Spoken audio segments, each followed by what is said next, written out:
Yeah, we can. There's 2 other occupants in the vehicle. Driver, go ahead and step out of the vehicle. Keep your hands where I can see them. What you want, what you want, what you gonna do when Sheriff John Brown come for you? Initially, I made a traffic stop on the vehicle for a traffic infraction on the roadway. We called the driver back to us so that I could talk to her a little bit more about what was going on. She was really agitated. She was having a difficult time kind of staying in one place. I did not want her at that point to be going back to the vehicle. I felt that there were other things going on that, of course, she wasn't willing to tell us at that point. Pretty clearly to me, it seemed like you were trying to drive to get away from me. I don't have insurance. Okay. And I don't need the ticket. But that's not a big deal, and that's not worth like trying to speed away from the police, get a problem over that. But I'm willing to give you guys ideas. Like, I have nothing going on. I need to work at 6 in the morning. You know, I have to leave by what time? Maybe 5. I don't need this right now because I didn't use a turn signal. Like, come on. So I'm talking to the driver at that point, and then I'm notified by the K-9 that we had a positive alert on the vehicle. So at that point, one of the deputies stayed with the driver while I went to go do a hands-on search of the vehicle for any possible illegal contraband or narcotics at that time. What do you got? Oh, that's meth. Look at that. Not of that. There was some here. So it looks like we possibly have some narcotics. So this little plastic bag here, it's all burned up on the end, but if you look at it, it's got the crystals in there. That's really typical of methamphetamine.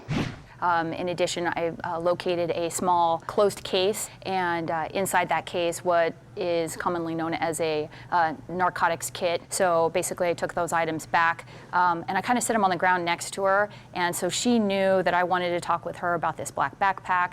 And you know, the long story short is she admits it's her backpack, but then since I have all those positive admissions that this is her stuff, her bag, then I started addressing the other things that were located. And prior, when I was talking to her initially, she stated that she wanted to smoke a cigarette, and I had asked her all these questions about where are the cigarettes located, who do they belong to. She identified all of the cigarettes as being hers.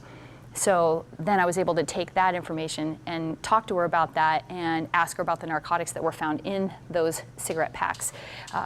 She was adamant that none of that belonged to her. There was a bag of what appeared to be, well, Alyssa, I'm just telling you this is what we found, okay? That's bullshit. Well, she became agitated again. She started swearing. She said that it was all a joke. She had some other choice words for that, of course, but she said it was a joke. They'd been sitting in the car there for several minutes. She didn't know what they had done to her bag and her stuff. She denied that any of that was hers. She was charged with possession of methamphetamine, possession of drug paraphernalia, and she went to Ada County Jail for those charges. He picked you up off the street for what? For prostitution? What did he say? This is not hide and seek. We know where you're at. Come out with your hands out. Let me out here to chill. Well, obviously, I do not want to be rolling around with no shirt on or anything with anybody. That is a good lesson. 10-4, 32. What's your route to the alarm in your post? 2 Charlie 2, can you ride with Bakersfield on that destruction auto?